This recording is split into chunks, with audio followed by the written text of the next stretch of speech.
escape from reality by intoxicating ourselves? Is that an acceptable form of living?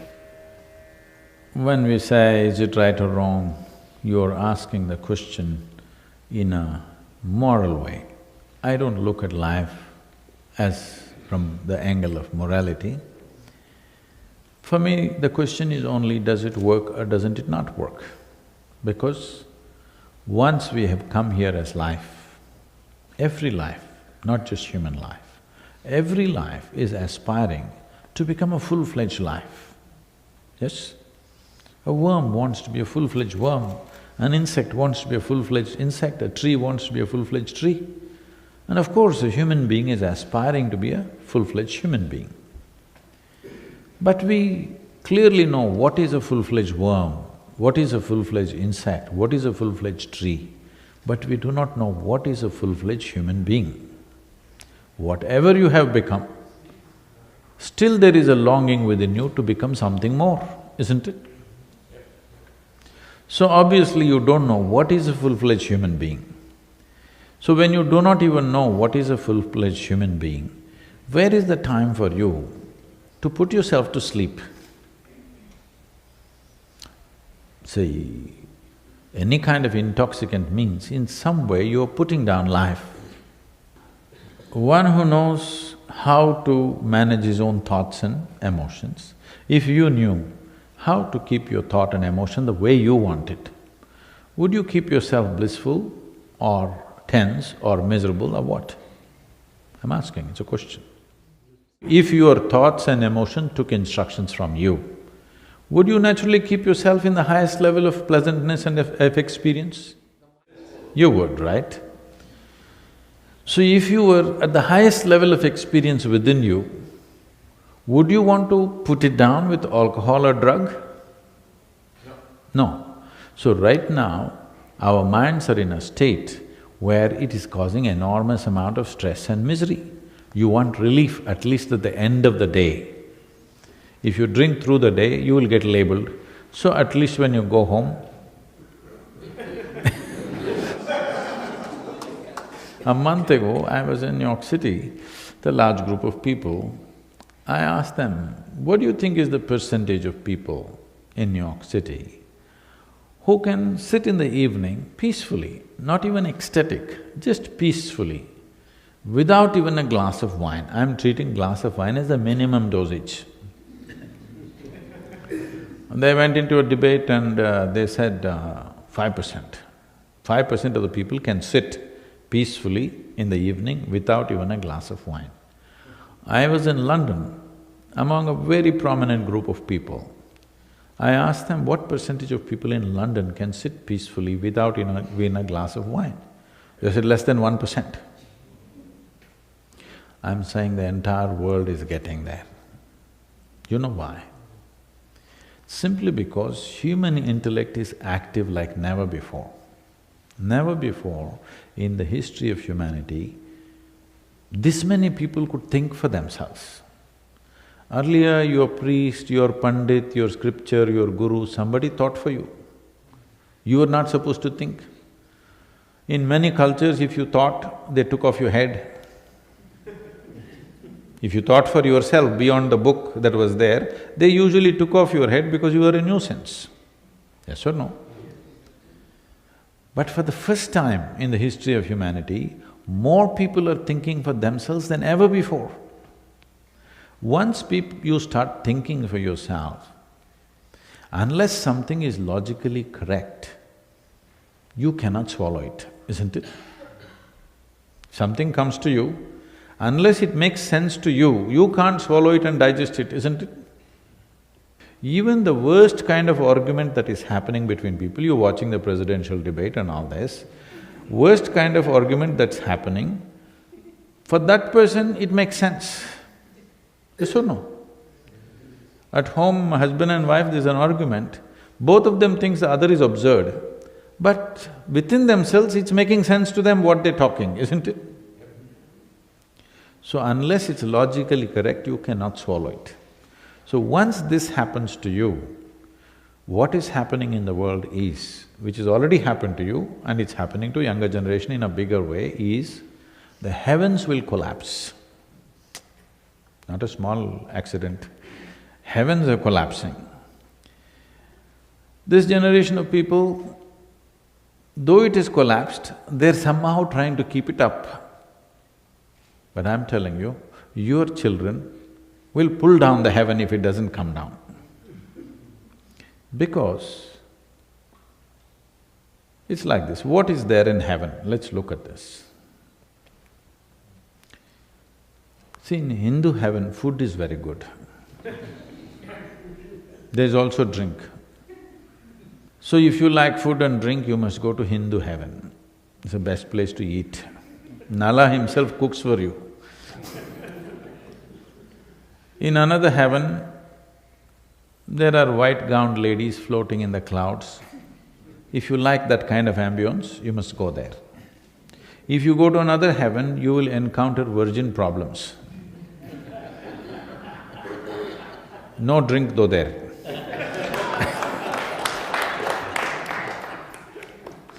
So if you like that, you go there. But how do you go there? What is the GPS to get to heaven? This happened in a Sunday school in Alabama. Sunday school teacher was on full fire. The audience was not adults, tiny tots, but full on going. So in the middle of this, in full this thing, he asked, "What do you have to do to go to heaven?" Little Mary stands up and says, "If I scrub the church floor every Sunday, I will go to heaven." He said, "Absolutely."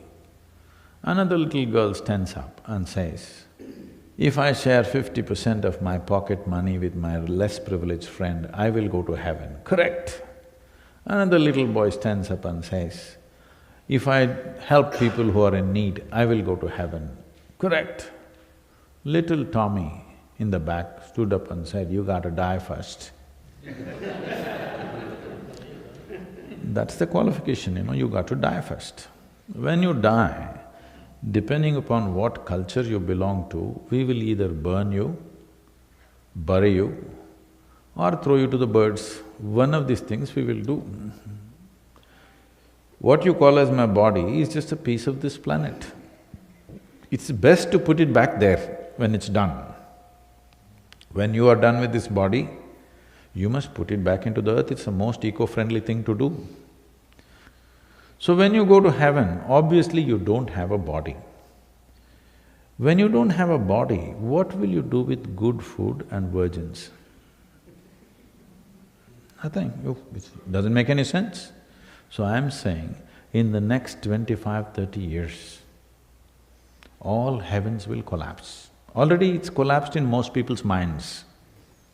Probably the previous generation was actively thinking about going to heaven. You guys are like little, you're not going anywhere, but you are little afraid to deny it. Next generation will deny it actively. Yes or no? Your children will deny it for sure. So heavens will collapse. Heavens may collapse, but human longing to experience something more will not go. When this longing to experience something more becomes strong, the way we have managed this longing in human beings is, don't worry, you're miserable right now, but if you don't drink this evening, when you go to heaven, rivers flow with wine. Not in small cups, rivers are flowing. So this hope, once it collapses, which is already collapsing, in the next 25-30 years, it'll vanish in the world. Once this happens, then people will move towards chemicals in a big way. Already the movement is huge across the world. So now, this is not a morality issue, this is just this. Look into my eyes and see, I'm always stoned, never touched a substance. But I'm all the time stoned. All of us sitting here in the same hall, we're breathing the same air, probably we eat the same food. But this moment, how I am within myself, I will not exchange this for anything in the universe. You give me the entire world, no deal. Because this is bigger than that. Because human experience is caused from within. If you take charge of it, you create the experience that you want. If you don't take charge of it, accidentally you become high. If the drink worked well, you become high, otherwise you become something else.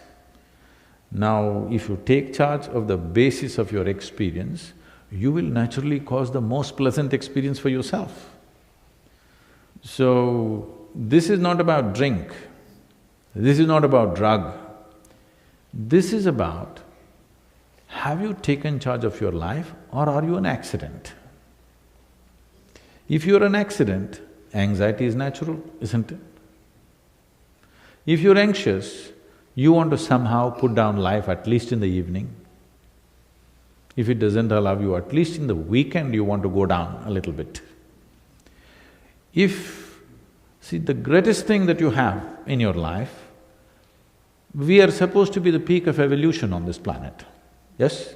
Compared to any other creature, we are supposed to be the peak of evolution. In this peak of evolution, one thing that's happened to us is, see, physiologically, we are not as robust as other creatures, yes? The greatest thing that's happened to us is our intelligence blossomed. If our intelligence has blossomed, truly blossomed, then we should at least know how to make this absolutely beautiful and pleasant, isn't it? If intelligence has blossomed, if you want to create the world that you want, is it not important at least you are capable of creating yourself the way you want? Even what you want doesn't happen within you, how will it happen in your life? It is not about… For most people, it is not about their life is not happening the way they want it. Even their mind is not happening the way they want, that's all their misery is. This happened. On a certain day, a lady went to sleep. A lady went to sleep. In her sleep, she had a dream. In her dream, she saw a hunk of a man standing there and staring at her. Then he started coming closer, closer, closer. He came so close she could even feel his breath. She trembled, not in fear. And then she asked, "What will you do to me?" The man said, "Well, lady, it's your dream."